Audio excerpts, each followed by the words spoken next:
Good morning on a fabulous Friday. Not so fabulous if you're a United States golf fan. Team USA teetering on the brink of disaster in the opening round. 3 matches completed, all European. Rahm and Hatton 4-3 over the first team out, the one that was supposed to set the tone. That was Bryson DeChambeau and Justin Thomas. They had an early lead, and then Rahm and Hatton took over. Man, Rahm, after a Hatton drive that was way left in an impossible lie, hit a shot that was absolutely amazing. That set the tone for righting their ship. It was incredible. Ludwig Oberg, Matthew Fitzpatrick dismissed summarily the team that was supposed to be America's luck. Scheffler and Henley. Russell Henley was so nervous, he just couldn't get it together.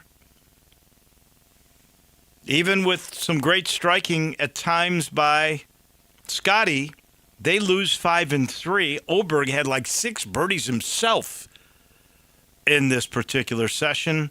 And then Rory and Fleetwood, as would be expected, because I'm not sure why this pairing was there unless it was, we can win the other 3. We're not going to win this one. We'll just throw out 2 guys, English and Morikawa. That ended 5-4. So that was the worst of the 3. They were all one-sided. Right now, Patrick Cantlay and Xander Schauffele, who have been very good together before, they lead 1 up through 14. This is an absolute must-win. Let me just tell you right off the bat. The winner of the morning session to start the Ryder Cup wins the Ryder Cup 68% of the time. If this U.S. team is to have a chance to be one of the 32% that righted the ship, they've got to win this final match. You can't go down 4-0. You can't.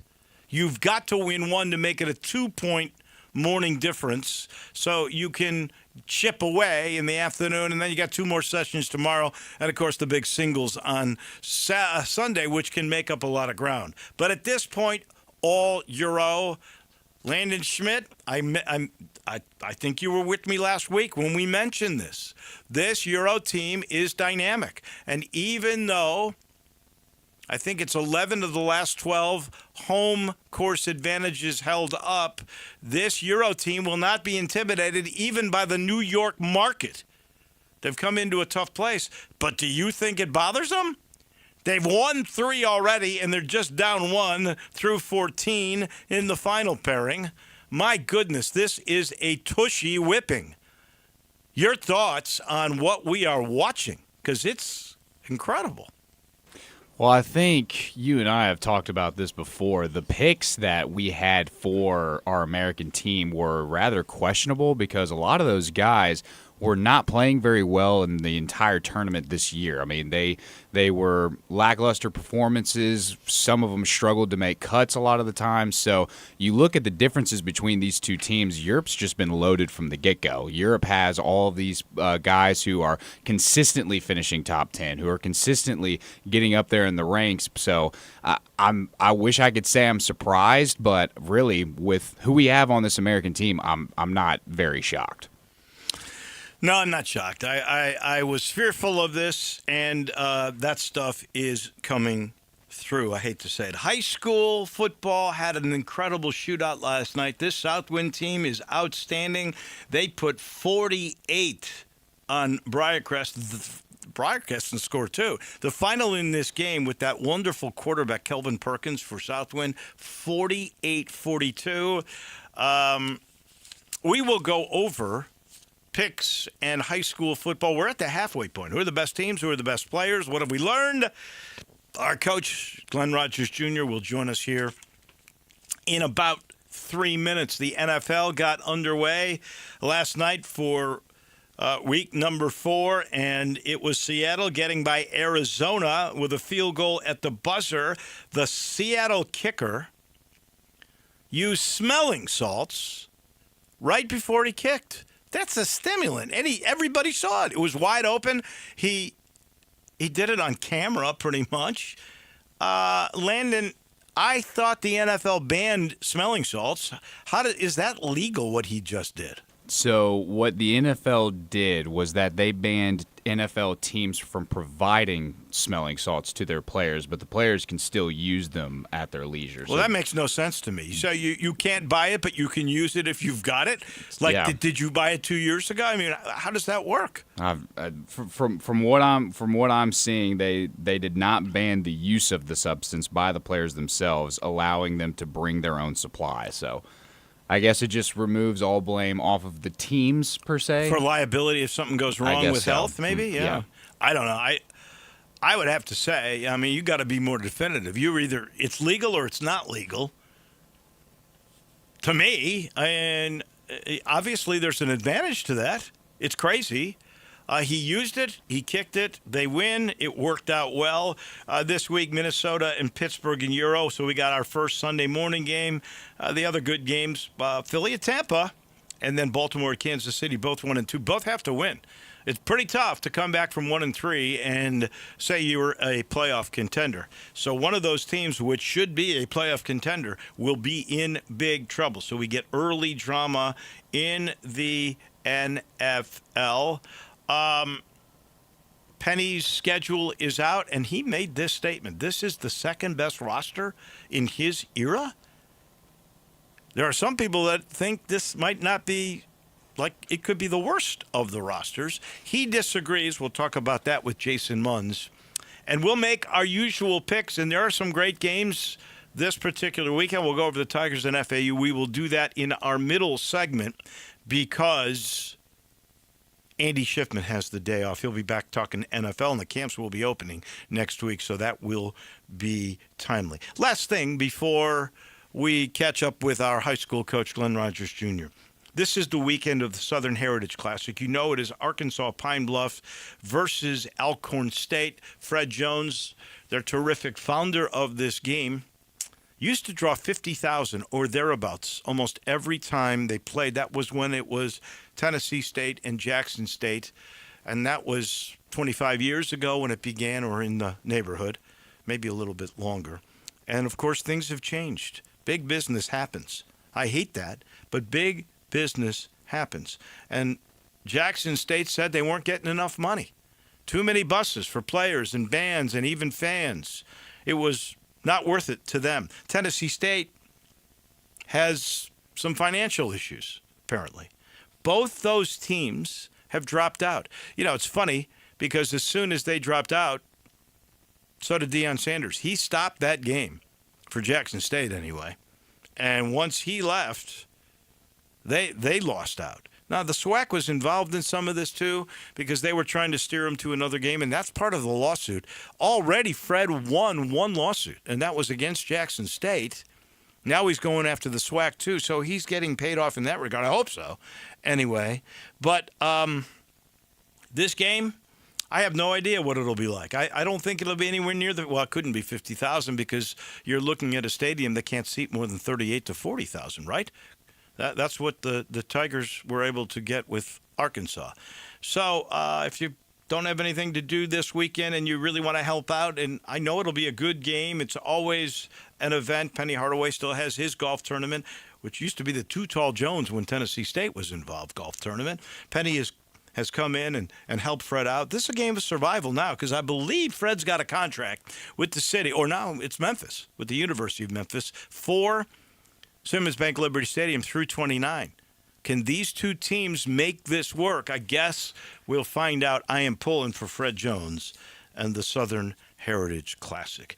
In the meantime, I'll let you know this portion of the show is brought to you by Sheldon Rosengarten. How about this? 11 offers in 5 days? Yeah. Sheldon Rosengarten, Mark Spendorf, you know that, could hardly play his normal lousy game of golf recently when another one of his listings in East Memphis became so popular that many of the offers were above what he had as the list price. Another one of his listings in Germantown just sold. It wasn't even on the market. Now, he'll tell you this doesn't always happen. There are ways to see that your property can become the hot one that people really want if you go with him, because there's history on his side, and he's a part of a nationwide relocation network, and he's got that highly successful strategic marketing program that works. It means the difference in what you make and when you make it. So if you or someone you know is thinking of selling, interview 2 to 3 real estate brokers. Just make sure Shell Done is one of them. Find out why people say when you want the job done, you just call Sheldon. You can reach them at memphisrelocate.com, part of that network, or 483-0546. Let's talk high school football. Couple of games in the books last night, and the biggest one was the Southwind win over Briarcrest, both teams really good, both teams with really good offense, both teams with really good quarterbacks, as Kelvin Perkins from Southwind seems to be pretty special. 48-42, that was the final. My goodness, those teams can score, Glenn Rogers. Good morning. Good morning on this Easy B Friday, Dave. And look, before we get into that, Dave, I want to congratulate Jason Mott, our baseball coach, on Will Brick, our catcher, who he was on the 18U USA team that won it all over in Japan. And Will Brick was voted the best catcher out of 12 countries, Dave, in the world. He was voted the best catcher. I don't know if a lot of people knew about that, but no. I just want to say congratulations to Will Brick and Jason Mott, our coach. Well, so wait a second. Wait. So Jason Mott is the coach. This was Team USA that they were a part of? Yeah, no, Jason wasn't a part of it. Will Brick, our junior catcher, got nominated, got made the USA 18 and under team, 18U team. They played in Japan, 12 countries. The USA won it, the 18U won it. Will Brick was voted the best catcher over there out of 12 countries. He was voted the best catcher, so I wanted to congratulate him, his family, and our entire baseball program, Coach Bond and Coach Smith and other coaches, for getting Will ready for that. But big honor for him at our school, Dave, and our program. Okay, that's in the books. We're halfway through high school football now. Who are the best teams? And I'll tell you, Dave, last night, Dave, Kelvin Perkins, I'll tell you, Dave, I don't understand why he doesn't have more offers. He's one of the best quarterbacks I put my eyes on in since Barry Brunetti, probably. He looks like Barry. He plays like Barry. He Mr. Football. I just don't understand why he don't have more offers. I talked with him a couple of Mondays ago at the Touchdown Club, and he told me Austin P was the one. He's committed to Austin P. He did say if somebody else came along, he would consider, if it was a bigger program than Austin P, he would consider decommitting and going to that program. But apparently he's not. Maybe by the time the state tournament happens, that will change. He can flat out throw the football. Dave, he can throw, he can run. He's a dual threat guy. He a 4.0 student, Dave. Honor roll student. What more do you want out of your quarterback? I mean, I don't know what teams are looking for, but he's not a developmental guy. Maybe he's got to develop in some areas, but he's 6'1", 205, 202. He's got the physical build, but, I mean, Dave, he can flat out play the position. Athletic, make good decisions.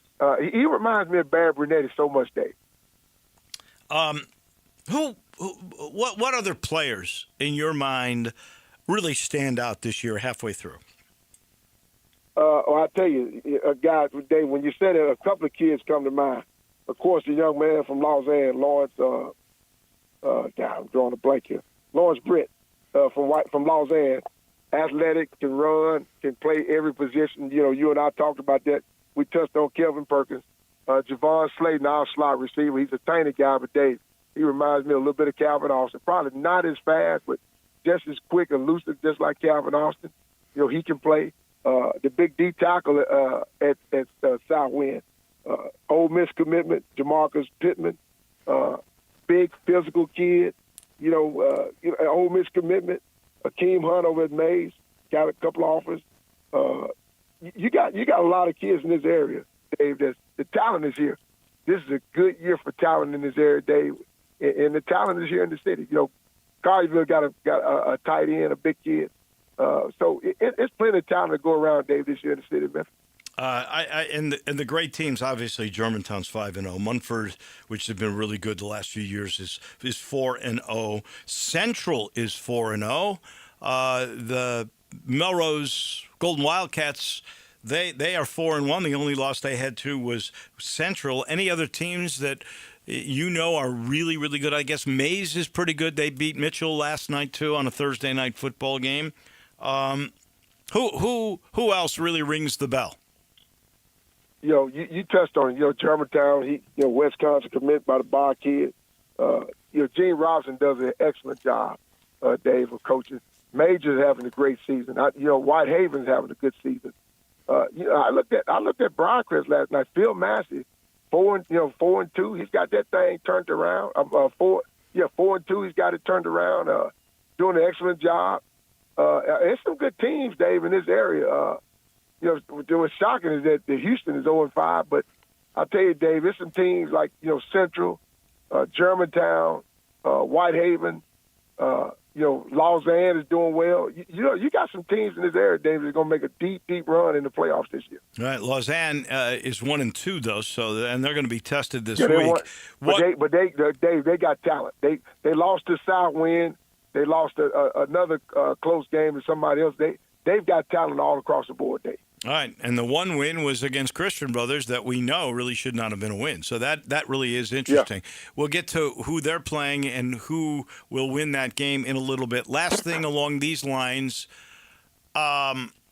it's halfway through. Are there any trends or anything that you've really learned that will be expounded upon as the second half begins? Well, I'll tell you, Dave, what's going to be interesting is the seeding.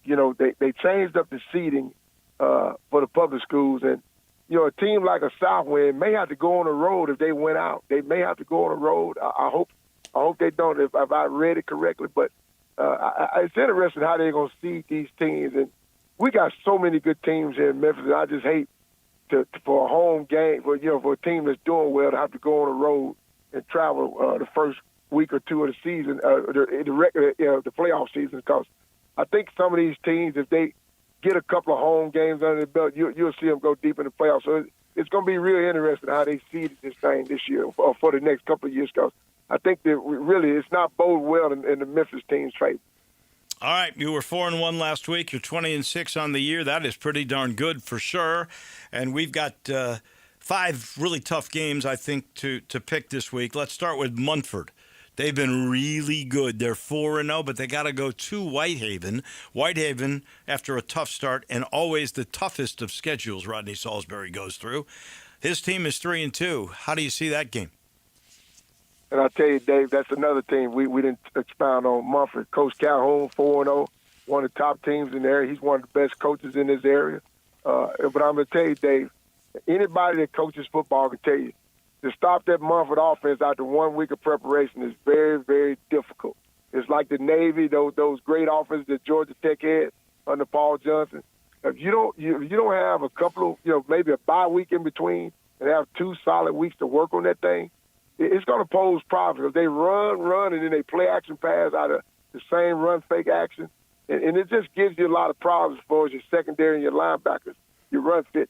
Because your safety's so used to coming down here, playing the run and stopping the run. Next thing you know, they slip a guy in behind you. I'm going to get a nod to Munford. I think 1 week to prepare for that ain't enough, as great as Coach Salisbury is and his defensive staff. I just don't think 1 week is enough to get ready for that. I'm going to set Munford in a close win.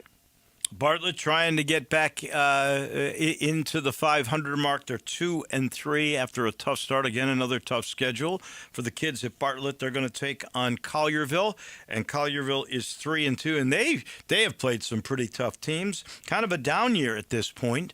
This would help make their year. Bartlett's trying, as we said, to get back to even. How does this play out? I'll tell you, Dave, and Bartlett. Start off a shaky, rough start. Like you said, Joe Riccone at Collierville played a heck of a schedule, man. 2 teams out of Mississippi. One was close, the other one was, got a little lopsided. But, anytime you're playing a stiff, tough schedule, it gets you prepared later on if you can keep everybody healthy. I'm going to get a nod to Collierville. I think Coach Riccone, that tough schedule he's played, is going to bode well for him tonight. They got to stop the run game.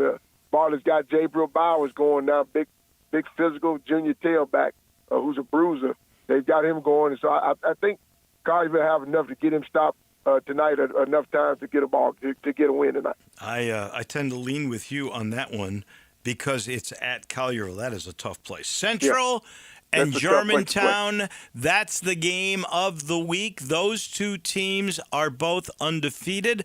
Major Wright's team with his son at quarterback is 4-0. We talked about Gene Robinson's team. Their defense looks like they all belong in the SEC. They're 5-0. Yes, it's at Germantown. I don't know how Central can win this game personally.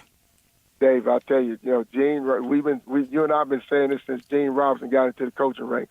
He's one of the best young coaches in this area. He's got a defense, like you said. Everyone on that defense look like they can play in the SEC or Power 4 conference. They're big, they're strong, they're physical, they can run. I think tonight there'll be too much for Major and them to overcome. I think Major will put up a fight, but Germantown is just this team is poised to win a state title this year if they can keep all the right pieces healthy. I see Gene in that state championship game trying to get a gold ball back to Germantown.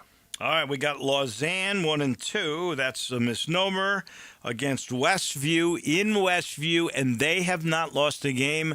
They are 4-0. I got a feeling Britton Company, Kevin LeCastro's quarterback, is up for this task. I got a good feel about tonight. How do you feel about this game? Yeah, Dave, and our prayers and condolences go out to Kevin. He lost his wife on Wednesday. Oh, I did not know that. She's been battling some illnesses, and the Lord took her away from us Wednesday. And so I know it's been a tough week for Kevin and his family and the whole Lausanne family. Our prayers and thoughts are with Kevin and his wife and the community.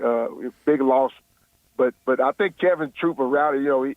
His wife was sick in the hospital. And they rallied tough against us. I think the same thing tonight. I think Britt, the quarterback, those pieces he got on defense, I think they do just enough to get a win for Kevin and to send him off this weekend in good spirits on the football side. All right, when I got to this market, Hamilton was a program. Melrose still is a great program. Those two would battle for, I guess, supremacy in their neighborhoods. Yes. And it was a big, big game. I don't know what has happened to Hamilton over the years. They haven't been the same since Ted Anderson left, to be honest with you. I don't know. He was the basketball and Roosevelt guy. Hancock, the long-time football coach. He hasn't been the same since he left. Roosevelt Hancock was a heck of a coach. And they're 2-3. They got to go to Melrose. It would seem to me the Golden Wildcats would be too much. What do you think?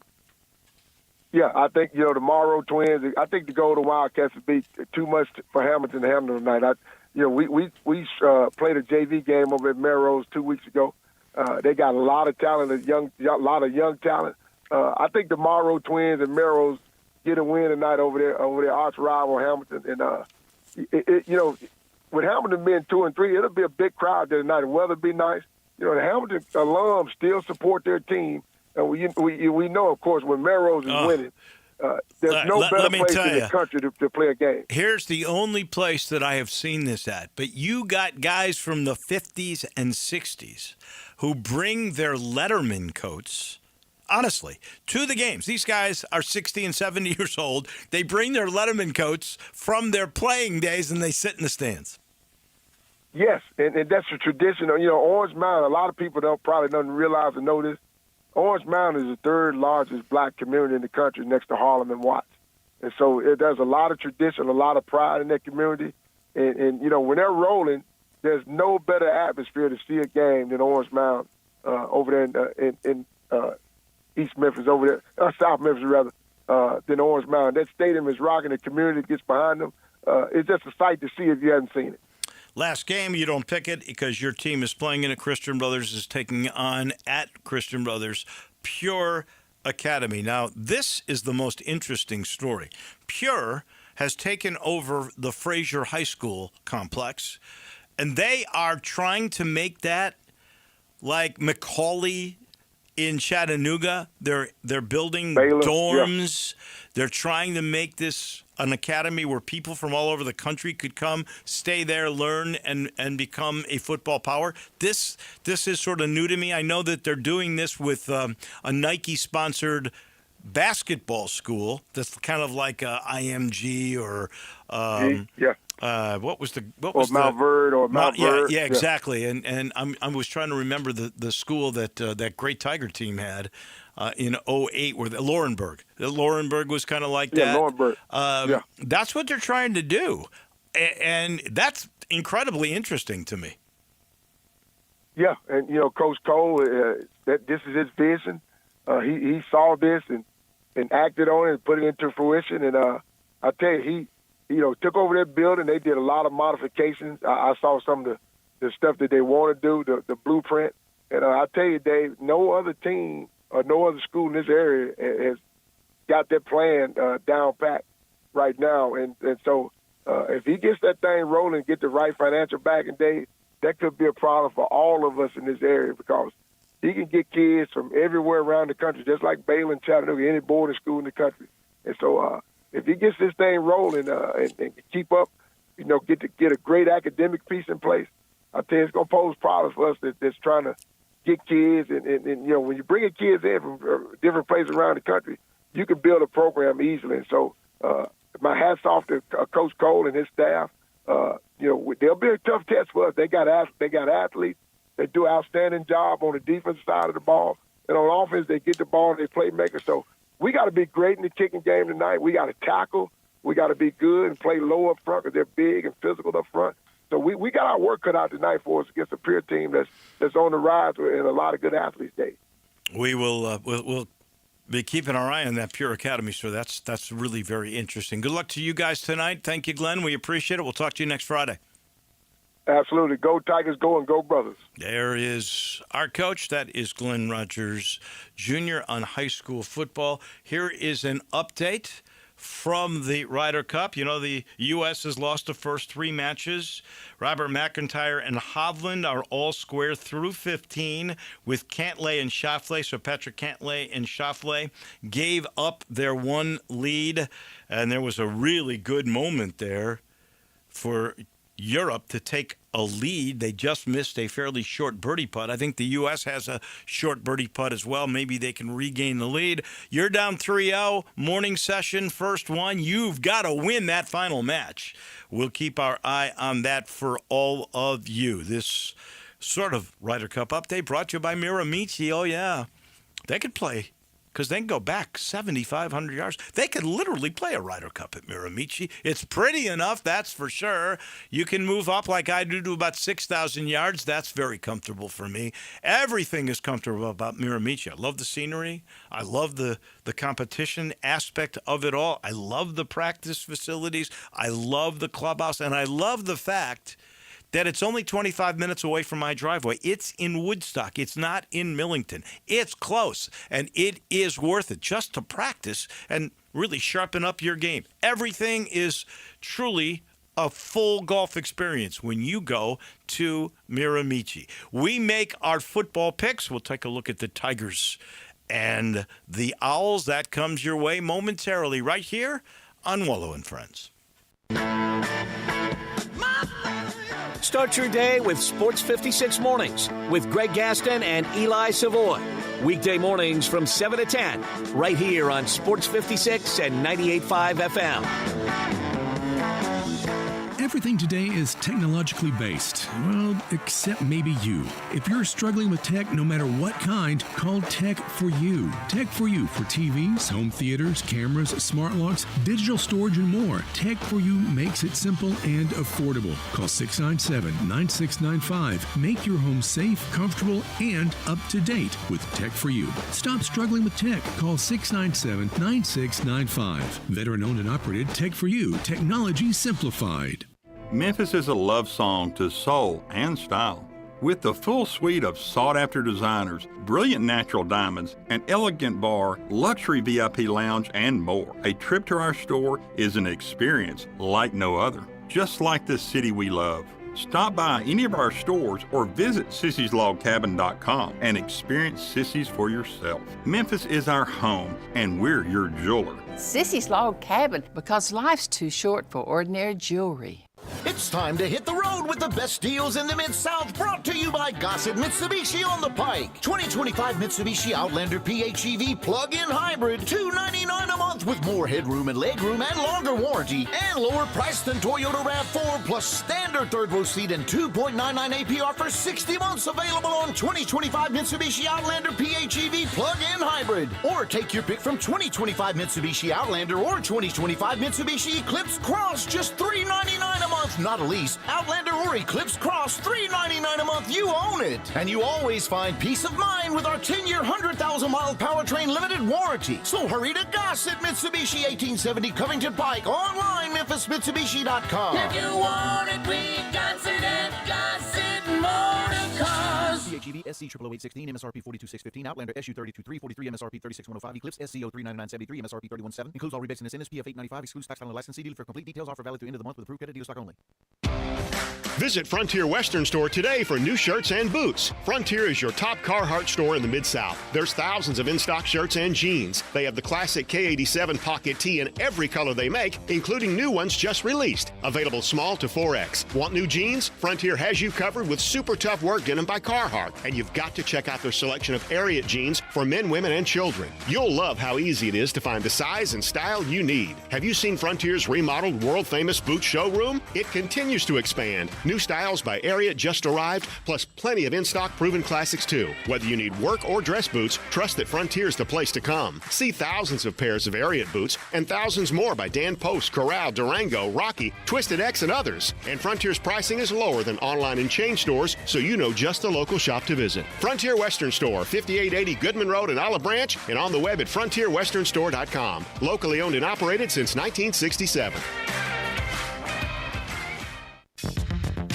Now back to Wolo and Friends on Sports 56. Here once again is the voice of the Tigers, Dave Woloshin. All we hear is Radio Gaga, Radio They are going to 17. Schauffele and Cantlay tied with McIntyre and Hovland. McIntyre, it's a 168-yard par 3. Will look distracted, changed his club. The wind's in his face. Short and left and in the trap, not happy with himself. And Schauffele has just hit the green. So maybe advantage U.S. there. They lost the first 3 early morning sessions.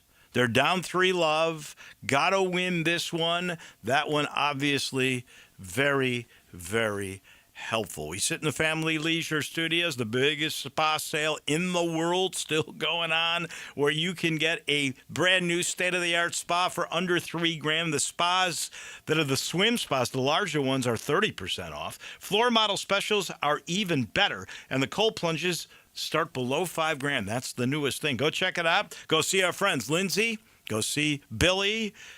Remind them there's special financing available. If you tell them you heard it right here, they'll give you free installation. If you were to buy a outdoor pool, and they've got a clearance sale on those through October, just head on over to Family Leisure. We make picks on Friday.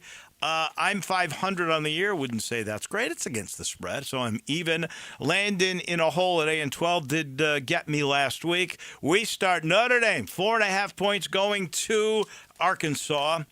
I'm not sold on Notre Dame. I know Arkansas can score. It's at home. They've been on the road blowing these things. Taylor Green's going to have a big day, and the Hogs are getting 4.5 at home.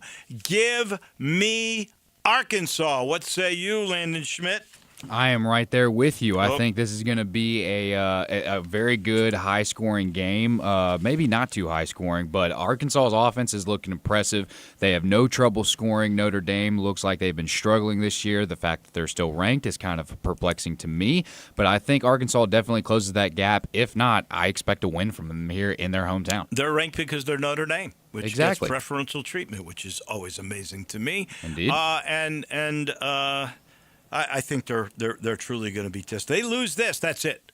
3 losses you cannot make. I don't think, especially with what they got left on their contract. This is a good one. LSU goes to Ole Miss. The home team covers like 11 of the last 12. I'm sorry. I love LSU's defense this year.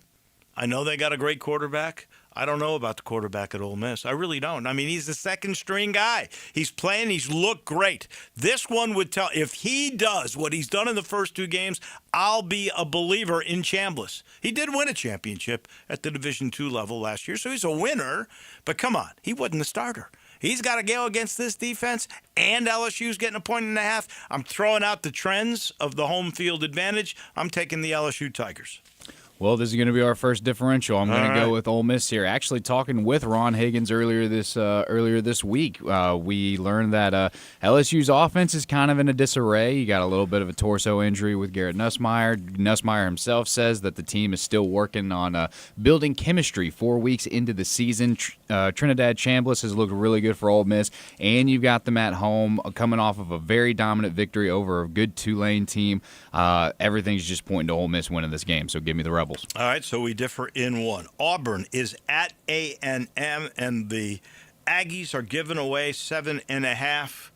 You know, Auburn is definitely an improved team from a year ago. Absolutely. But I don't think they're good enough to go beat A&M. I think A&M is a really good team. 7.5 at home, I think that's enough. I'm taking the Aggies. Well, we're going to differ again. I went with Auburn last week with that 7.5 point favorite, and I'm going to go with them again this week. And you got to buy a hook. I did. I got them by that half point, but that half point really saved my behind there. But Auburn has definitely been an improved team this year. They've looked really good, and barring that one completely botched call last week in that Oklahoma game from the referees, Auburn was in that from the get-go. So I think this game stays close, and I think they definitely close that gap here. The trend here is because Mississippi State played a Tennessee team so close last year in Knoxville, and they're improved. They beat Arizona State this year at home, that they're the team that will actually outright win the game. The Volunteers are giving away 7.5. I believe in Joey Aguilar. I'm not so sure last year's Tennessee team was really better. I know defensively they might have been slightly better, but not offensively. Aguilar's been great. 7.5 against the. I'm not convinced about State yet. I know they're excited. I'm happy for them, but I think that ends. I'm giving away 7.5. I'm taking Tennessee. I'm right there with you. I'm going with Tennessee. This offense looks really good this year to really take it to the limit against Georgia when they did only lose by 3 points. I don't think Tennessee's going to have any problem scoring over Mississippi State. And Mississippi State's big win this year was over Arizona State, who, granted, doesn't look the same as they did last year. Of course, they're missing a big running back, but they have all their other weapons. But still, I expect Tennessee to kind of run away with this one, so give me the Vols. When was the last time Georgia at home was under a field goal favorite? I'm not sure I can remember that. I can't either. I know it's Alabama. This is not Nick Saban's Alabama, and I like Kalen DeBoer. I do, and I think he's a fine coach. But I think Georgia is still Georgia, and at home, only 2.5. They're going to win by a touchdown in my mind. I think Alabama will keep it close, but a touchdown. And all I got to do is give away 2.5. A field goal at the end wins the game? Are you kidding me? I'm going Georgia all the way until proven otherwise. Yeah, absolutely. This one's a no-brainer. Give me the dogs here. I think Georgia breaks this trend. I think Kirby Smart finally continues to get a win over Alabama and proves that Alabama doesn't have their number, especially not this year. And I think the Ryan Williams catch last year that really put him over the edge. I don't expect to see any kind of fireworks like that from Alabama, but it will be a close game. But 2.5 point favorite. Give me Georgia. So we differ on the Ole Miss LSU game and the Auburn A&M game. Two differences, and if that works out for me, I'll creep away again, or you could be right back in the mix on this. Those are our picks. I don't pick the Memphis games. I call them, so I don't want to go there, but I do try to analyze for you guys what will happen in Boca Raton, and the Tigers are 13.5 point favorites. I heard, and I love listening to Brendan Lang, I heard him say, Memphis could be flat, particularly in the first half because of the great win against Arkansas. It's natural for a letdown. So he thinks the Tigers win, but they don't cover. As far as I'm concerned, I don't care. Just win the football game because now you're in a position where fate is in your hands. And by the way, I watched Army in East Carolina last night. East Carolina can score, and the Tigers got to go play there. late in the year. That's going to be an interesting game, and I don't know if that was on the docket preseason as that will be a tough game, but I foresee that will be a tough game.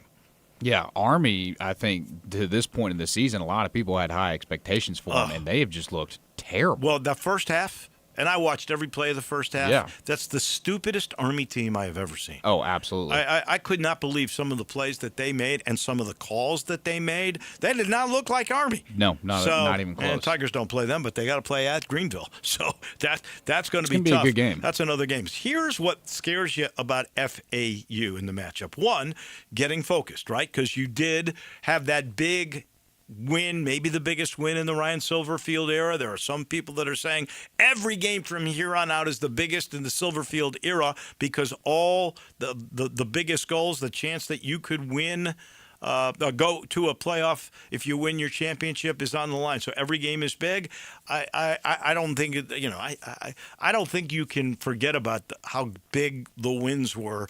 Conference championships, going to the Cotton Bowl, how big those were.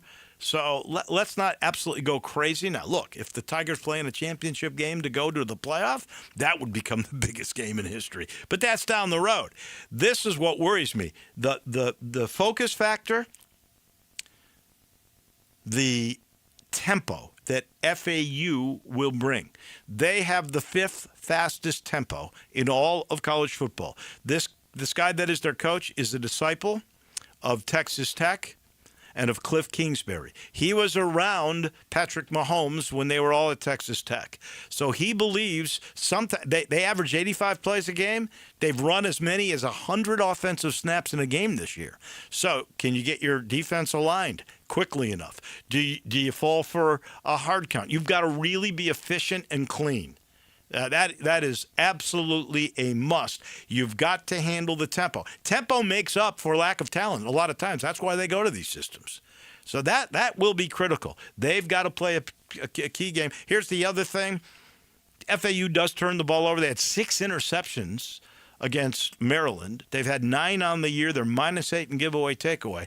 Getting a couple of turnovers, which Memphis has done beautifully, that might be critical. We're back in a minute. Munzie on the Tiger basketball team, the schedule that came out, and a whole lot more. Penny said this is the second best roster he's ever had. Does Munzie agree? We find out in a minute. Sports 56 and 98.5 FM. Available locally on your radio dial as well as around the world online at sports56whbq.com. Take us with you everywhere by downloading the Sports 56 app. And at home, just say, Alexa, play Sports 56. Wherever you are, it's easy to stay tuned to Sports 56 and 98.5 FM. Air. We breathe it naturally. Simple, right? Not so fast. The air you breathe could be hazardous to your health. Don't guess. Be sure with a phone call to the Memphis Mold Inspector, the only licensed mold assessor in the Mid-South. Call the Memphis Mold Inspector to check the air quality inside your home and office. Protect babies, pets, new homes, old homes, employees, friends, loved ones, and you. Just call 901-292-7788 for clean air and peace of mind. 901-292-7788 for the Memphis Mold Inspector.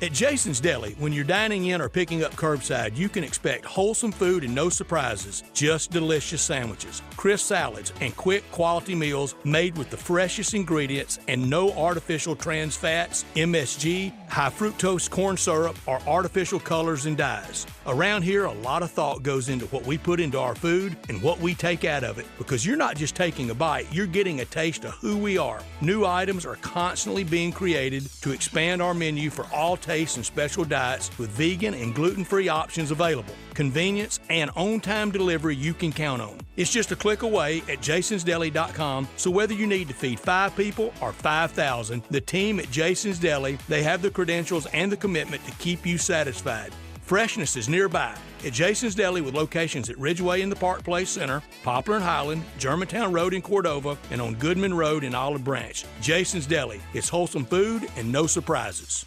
Hey, I've got Rockin' Ronnie on the line at Gossett Hyundai South Mount Moriah. What's rockin' with you, Ronnie? We are rocking some big savings at Gossett Hyundai Mount Moriah. 2025 Hyundai Sonata, $27,689 or $273,61 a month. That sounds amazing. What else you got, Ronnie? What about the new 2026 Hyundai Tucson SE, Randy? I've got it for $30,775 or $339 a month. Another winner. What else you got? I've got a 2026 Hyundai Santa Fe SE, only $345.54 per month. And America's best 10-year, 100,000-mile powertrain limited warranty. So it's time to get to Gossett Hyundai South and ask for Rockin' Ronnie. He'll take care of you and make you a great deal on a Hyundai at Gossett Hyundai South, 2660 Mount Moriah, or shop online anytime at HyundaiMountMoriah.com. Sonata SA 516 776, MSRP 28810, Santa Fe TH 162 MSRP 37285, Tucson TH 619 MSRP 31755, includes all rebates and incentives. TF 895, excludes half-hour loan license. See dealer for complete details. Offer valid through end of the month with approved credit. Dealer stock only must finance through age of May.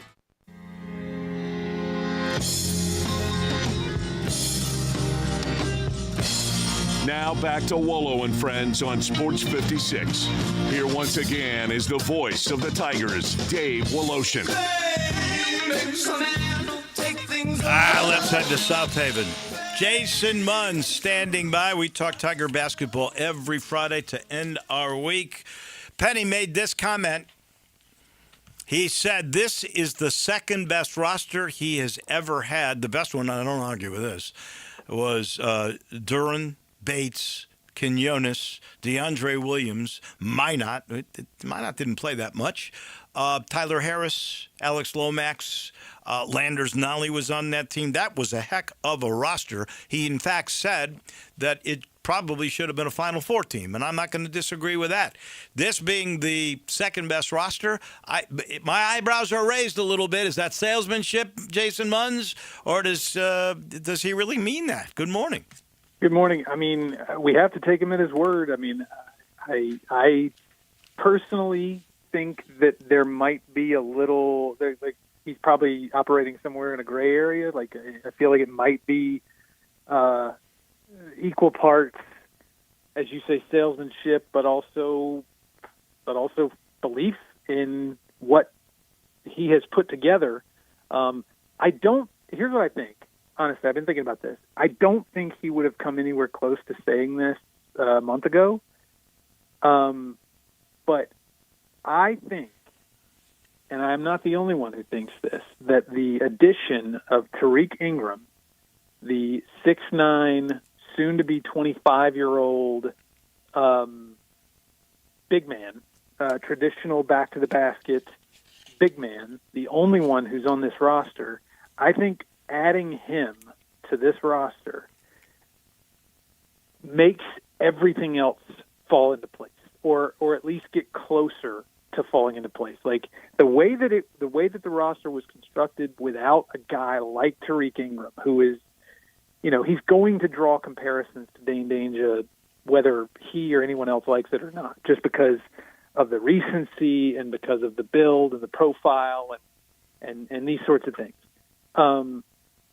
There wasn't somebody like that on the roster, and without someone like that, you were going to have people playing out of position, and when that sort of thing creates a domino effect. When one guy has to play out of position, then the next guy probably is playing a little bit out of position, and then the next guy. Well, by adding Tariq Ingram, it creates a domino effect in the opposite direction, and so therefore I think, I'm not going to sit here and say that what Penny is saying is wrong, especially when you consider the caveat that he put on it. Like, he specifically said, I'm not saying that this roster's best five are the second best top five guys on a roster that I've ever had, but I think what he is saying is that when you get down to 10, 11, and 12 on this roster, that 10, 11, and 12 on this roster are better than every other roster's 10, 11, or 12 that he's had. But here's the question. Are 1, 2, and 3 as good? I don't think so. Last year you're talking about P.J. Haggerty, Dane Danger, and Tyrese Hunter. It remains to be seen, at least, whether the top three on this roster are as good as those three. It remains to be seen whether they'll be as good as Jalen Duren, DeAndre Williams, and Lester Quinones from 2021-22. It remains to be seen if they're going to be as good as Precious Achua and the guys, the top three from that team, from his second team. Are they going to be as good as even the top three from the David Jones year? You got David Jones. You've got, I don't know who else is on that team that you would even put in the top three. But Caleb Mills probably goes in the top three on that team. So that part. Yeah, but he got hurt. Remember that hurt when he got hurt. Yeah. Oh no, it changed the. And that team went backwards when Quinterly just quit, whatever it was. Yeah. You lost Mills, you lost Quinterly, basically mentally, and that was the end of that year. This team, I think, on paper, might end up being better than that because of its depth. But are you counting on a guy who's 12th on the roster? That's the question. And you were high on Ingram. I got to give you credit. I went through my notes here. You had Ingram as the starter last week. So so this team that has McDaniel at the point, Sincere Parker, if he's able to play at the 2, Bradshaw. Is he at your 3? Hakeem at 4 and Ingram at 5? Is that how you would put it? No, I think I would. Doug McDaniel, Sincere Parker are 1 and 2. I think there's a couple of different ways this could go. Honestly, I think, but the top one for me is Doug McDaniel at the 1, Sincere Parker at the 2, either Zach Davis or Hassan Abdul Hakim. I still think Hassan is he gives you the most upside. Zach Davis may be the most reliable, the most experienced. Obviously, he played 3 years in the SEC and played well. He's probably your steadier hand, but I feel like Hassan Abdul Hakim is gives you the more upside at 3. And then I think Aaron Bradshaw at the 4 and Tariq Ingram at the 5. That makes sense. I think that gives you.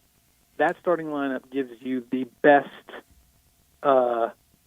It's just your best. I think it's your best 5. All right, breaking news: Xander Schauffele and Patrick Cantley just won 17 and 18 to win 2-0 over McIntyre and Hovland. So thank goodness, not total disaster. The U.S. loses the morning 3-1 at the Ryder Cup at Bethpage Black. But they can overcome 2 down by 2. It would have been disaster down 4-0 or 3.5, 1/2. That was a must point, and the last group was able to pull it out. Okay, thank goodness there. Schedule. USA. Yeah, there you go. Schedule's now set. What do you see now that we know? Well, we've known the non-conference. Now we've got the dates and everything set up for the conference schedule. Where do you see this? How difficult? Anything stand out? Yeah, I mean, from a scheduling, from just like a layout standpoint, like you've got North Texas coming in here. They were the runner-up in the regular season last year. They're coming into Memphis on New Year's Eve. That's kind of an interesting little wrinkle to have a game. I mean, and there's a break there too. Like, let's not forget they're going from December 22nd when they host Alabama State all the way to December 31st. There's a bit of a extended break there. Wow. And so you got that, but then obviously we've known the non-conference setup for a little while, but now we have. And I'm talking specifically about that one game against Utah State that's sort of displaced from the rest of the non-conference schedule all the way out February 14th. Now we know what's going to be around that game, and one of the games, that's going to be an interesting trip because they got to go to North Texas. They have a game at North Texas on February 12th, and then they have to turn, and it's probably going to be a night game. Then they have to turn around and go to Logan, Utah for a game 2 days later, potentially an afternoon tip. Don't know, maybe a night tip. We'll see.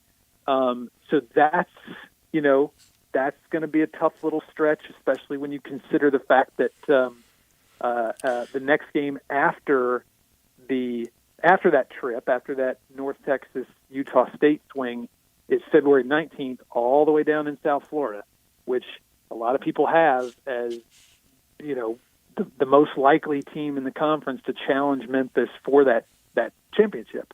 So that is going to be a really, really tough week, I think, for Memphis. But that's okay. I mean, if what Penny says is true, they're fully capable of handling it. You got USF as the second best team behind Memphis in the American. Who else could give Memphis a run? You know, it's always tough to go to UAB and play there. Tulane. I'm waiting for Ron Hunter to have a good team. We'll see if that is the case. Is North Texas a team they open with? Is that a team that can give them trouble? Because, you know, they're kind of up and down. Yeah, I mean, it's just one of those things. There's so much turnover in the American, and I know it's pretty much across all of college basketball, but the American especially seems to have just such turnover, like drastic turnover year in and year out. North Texas has a new coach, so don't know, and all new players, so don't know what we're going to see out of them. I mean, so outside of Memphis and South Florida, Ron Hunter. I mean, you feel like he is sort of a little bit of a thorn in the side every year. I doubt that changes this year.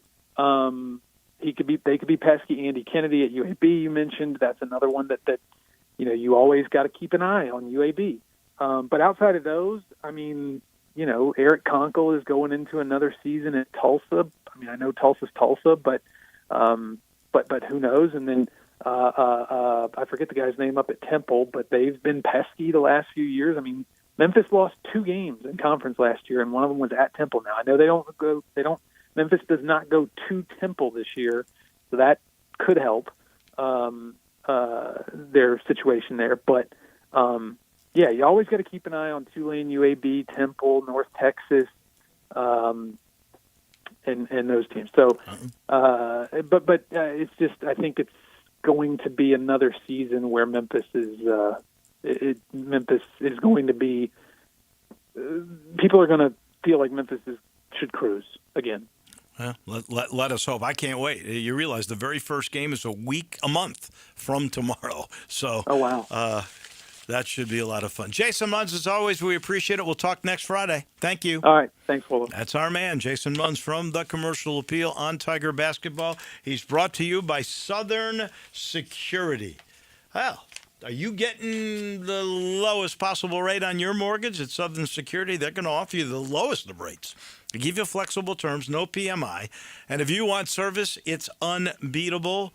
They've got the best of facilities. Wait till you see the new bank that's going to open next month in Collierville. It's going to be incredible. You can refinance your current mortgage with the Mid-South's best mortgage leader with 2 easy ways to be a part of the family. You go online at southernsecurity.org, the new way, or you can do it the old-fashioned way.